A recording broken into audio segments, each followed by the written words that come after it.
news for all of you Twitter fans. The company is developing a new product that will allow you to send tweets that are longer than 140 characters, which is the current limit. You know that. We tweet back and forth all the time, you and me. So will this lure in new users? Joining me now is Bruce Turkel, CEO of Turkel Brands, Jonathan Honig of Capitalist Pig Hedge Funds. Bruce Turkel, what do you think about this? Good idea? I think it causes a big problem for me because for years my wife has been telling me that size does not matter. And now Twitter says that's not true.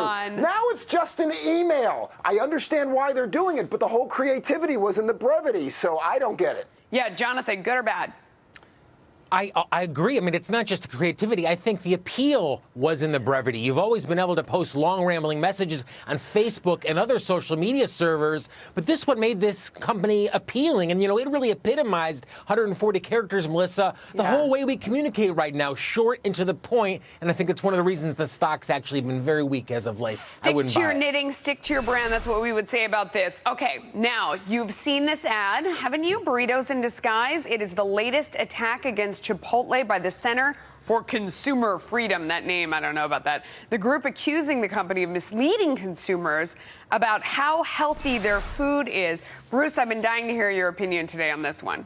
Well, it turns out, if this is true, that Chipotle is the VW of the food business because they're breaking people's hearts. They told people, if you're eating this, you're doing the right thing. You're doing the healthy thing. And if it turns out it's not true, this is going to be a terrible, terrible thing for their brand. But what do you mean if it turns out that it isn't true? I mean, a lot of what they're talking about is the fact that if you go in and you have a giant burrito at Chipotle, you're going to get fat. I mean, that's what these ads are telling you in large part. Well, I mean, but isn't that the way it works? That people think, if something is low calorie.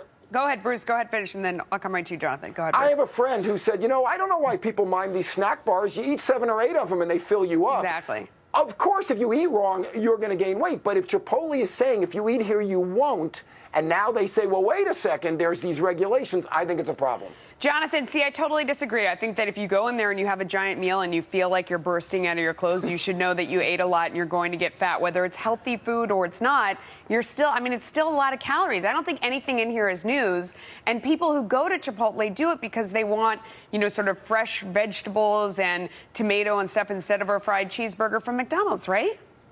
Yeah, I mean, this is attempting to be the Morgan Spurlock of Chipotle, Melissa, and the supersize me, somehow proving that if you go in and have, as you said, you know, a $2,000-calorie burrito every day, lo and behold, you're going to gain weight, and that's the whole idea. So this is another anti-business, anti-industry company. We got to end that part there because right now we're going to get to the most important story. The Carl's Jr. releasing their latest, very sexy commercial. This time, the Bikini Babes are playing volleyball. They're on the U.S.-Mexican border. So now, I'm supposed to say, why is this burger chain getting political? But I don't think anyone who watches this ad, and let's just let it keep going, is thinking about politics while they're watching this. Bruce Turkel, are they getting political or are they getting cheeky?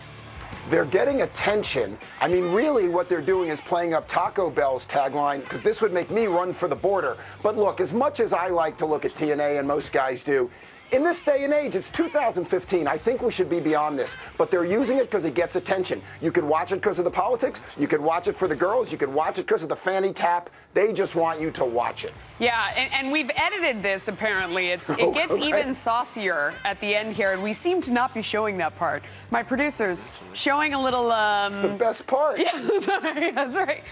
Jonathan Honig, what do you think of this ad? Good idea, bad idea? I don't think we have to take it down, do we? Jonathan, what do you think?